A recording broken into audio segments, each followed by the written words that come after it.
America ಅಧ್ಯಕ್ಷರ ಹಿರಿಯ ಸಲಹೆಗಾರ್ತಿ Ivanka Trump ಹೈದರಾಬಾದ್ನಲ್ಲಿ ಈಗ ಜಾಗತಿಕ ಉದ್ಯಮಶೀಲತಾ ಸಮಾವೇಶದಲ್ಲಿ ಮಾತನಾಡ್ತಾ ಇದ್ದಾರೆ.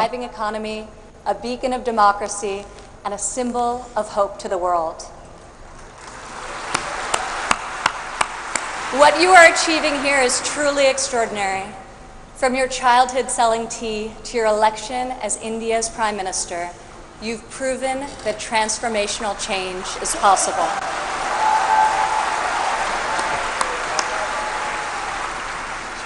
And now you are bringing that promise to hundreds of millions of people across your country. Thank you. To the people of India, I want to congratulate you as you celebrate the 70th anniversary of your independence. You are celebrating it as the world's largest democracies and one of the fastest growing economies on earth.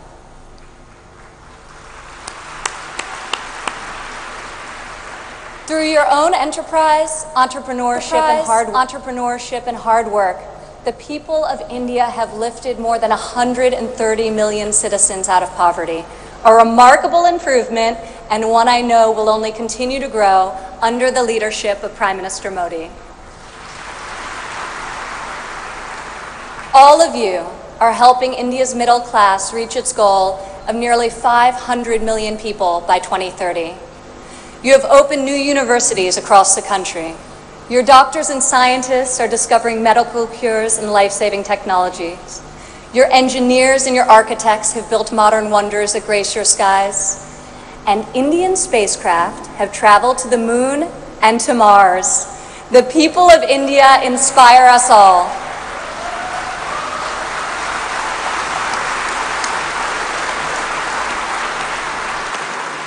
This is the first time India has hosted the Global Entrepreneurship Summit. It is a symbol of the strength and friendship between our two people and the growing economic and security partnership between our two nations. As President Trump said earlier this year, India has a true friend in the White House.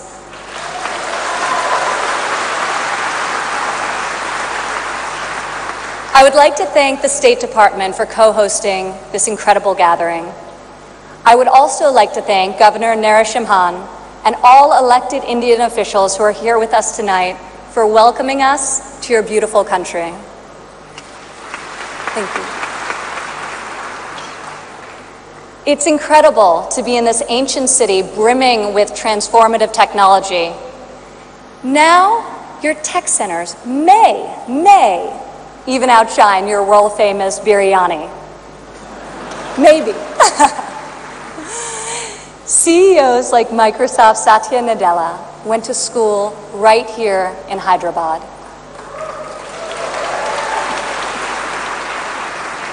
Just a few kilometers away, T-Hub's brand new facility is set to open next year and will become the largest incubator in Asia. In this city of pearls, the greatest treasure is you, the dreamers, the innovators, entrepreneurs and leaders who never give up, never abandon your aspirations, and always strive for a better tomorrow. Today, we come together to celebrate what is happening here in India, what is happening in the United States and all over the world. Entrepreneurs are revolutionizing our economies and improving our societies.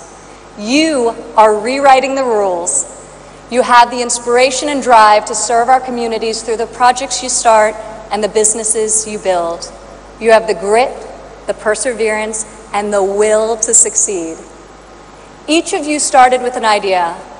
You've worked long days and nights to code the next robot, create the next app, find the next cure, and discover the next breakthrough to improve the lives of millions of people. Some may have tried to convince you that the risks are too great, the rewards too small. But you are here today because you are not afraid to fail. You want to own your future. So I want to congratulate you on all that you have already accomplished.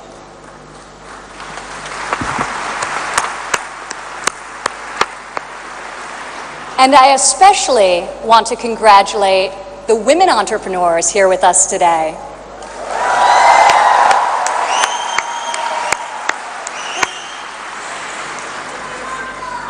Thank you.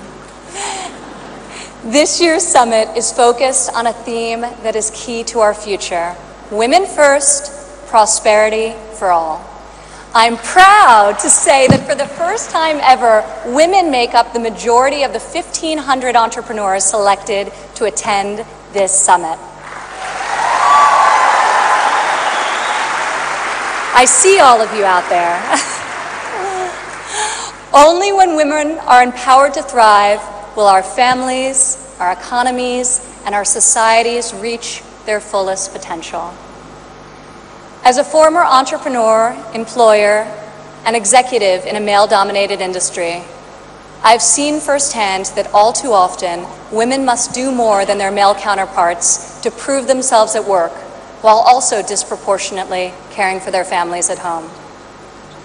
After my father's election, I saw an opportunity to leave my businesses for the privilege of serving our country and empowering all Americans to succeed. Our administration is advancing policies that enable women to pursue their careers and care for their families, policies that improve workforce development and skills training, and policies that lift government barriers and fuel entrepreneurship so that Americans can turn their dreams into their incredible legacies. In the last decade, women have made remarkable strides in starting new businesses. Globally, between 2014 and 2016, entrepreneurship activity amongst women has increased by 10%. In the United States, within the last decade, the number of women-owned firms has grown by 45%. Even more promising, minority women have started nearly 8 in 10 new woman-owned businesses.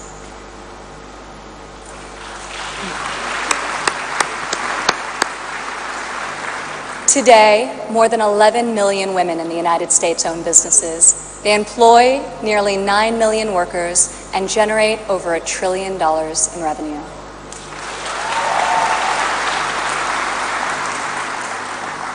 Many women become entrepreneurs and job creators out of necessity. Some weren't given the flexibility they needed at work to care for their families. Others lacked professional sponsors or weren't given a fair shot at a promotion. Instead, women, like the many here today, are charting their own courses and achieving incredible feats.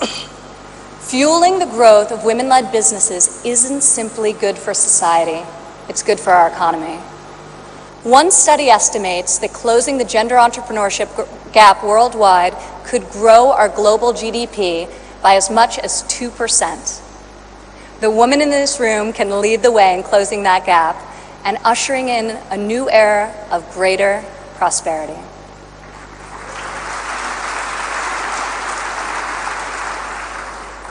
Yet despite the soaring rate of female entrepreneurs, women still face steep obstacles to starting, owning, and growing their businesses. We must ensure women entrepreneurs have access to capital, access to networks and mentors, and access to equitable laws. In developing countries, 70% of women-owned small and medium-sized businesses are denied access to capital. The result has been a nearly $300 billion annual credit deficit for women entrepreneurs in the developing world. In the United States, a Harvard Business Review report found that investors ask men questions about their potential for gains, whereas they ask women questions about their potential for loss. This could in part explain why women entrepreneurs received less than 3% of venture capital funding in 2016. We are working hard to reverse this trend. The U.S. Small Business Administration, for example, increased lending to women by over $500 million this year alone.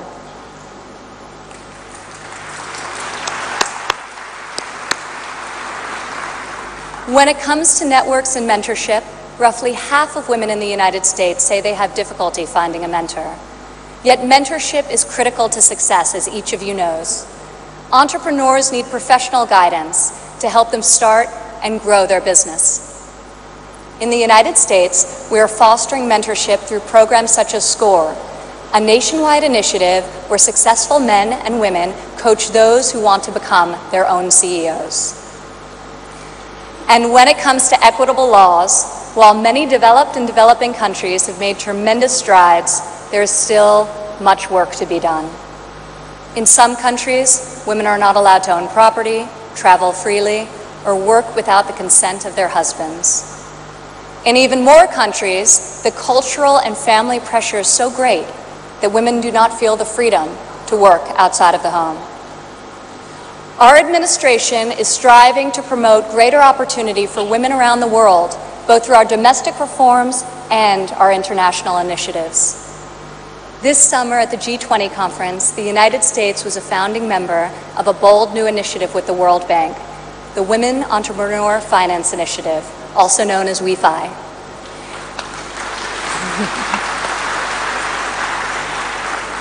This facility provides access to capital, networks, and mentorship for women in developing countries. WEFI is the first facility to support women entrepreneurs at this scale, and we anticipate it will be able to leverage in excess of $1 billion in public and private financing. This facility also seeks to address the legal and regulatory barriers that limit opportunities for women entrepreneurs. In the last decade, USAID has promoted women's entrepreneurship through a number of programs, including providing microfinance loans to women in Afghanistan and bringing internet access to women in Nigeria and Kenya.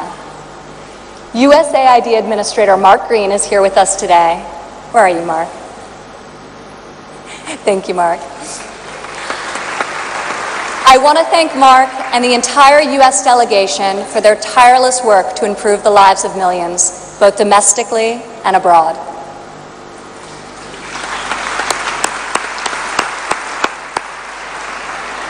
Further, as each and every one of you can attest, this summit is yet another powerful example of a U.S. initiative that connects entrepreneurs around the world with investors who believe in your mission and will champion your success.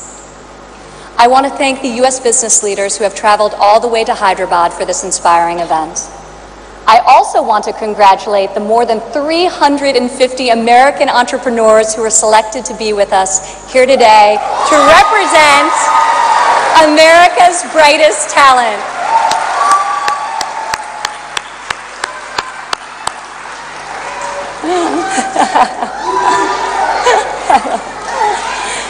I think I found your section. Thank you.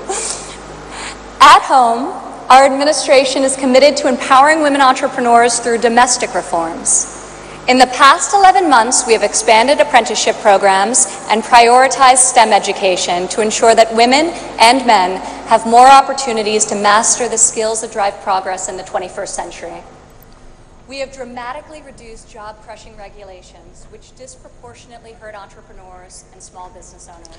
America ಅಧ್ಯಕ್ಷ Trump ಪುತ್ರಿ Ivanka ಭಾಷಣ ಮಾಡ್ತಾ Bharat white ಹೌಸ್ನ ಸ್ನೇಹಿ ರಾಷ್ಟ್ರ ಅಂತ ಹೊಗಳಿದ್ದಾರೆ. ಭಾರತ ಅಮೆರಿಕದ ನಿಜವಾದ ಮಿತ್ರ ರಾಷ್ಟ್ರ ಅಂತ ಹೇಳಿದ್ದಾರೆ. ಅಮೆರಿಕದಲ್ಲಿರುವ ಭಾರತೀಯರು ನಮಗೆ ಸ್ಫೂರ್ತಿ ಅಂತ ಭಾರತೀಯರ ಬಗ್ಗೆ ಇವಾಂಕಾ ಟ್ರಂಪ್ ಪ್ರಶಂಸೆ ವ್ಯಕ್ತಪಡಿಸಿದ್ದಾರೆ.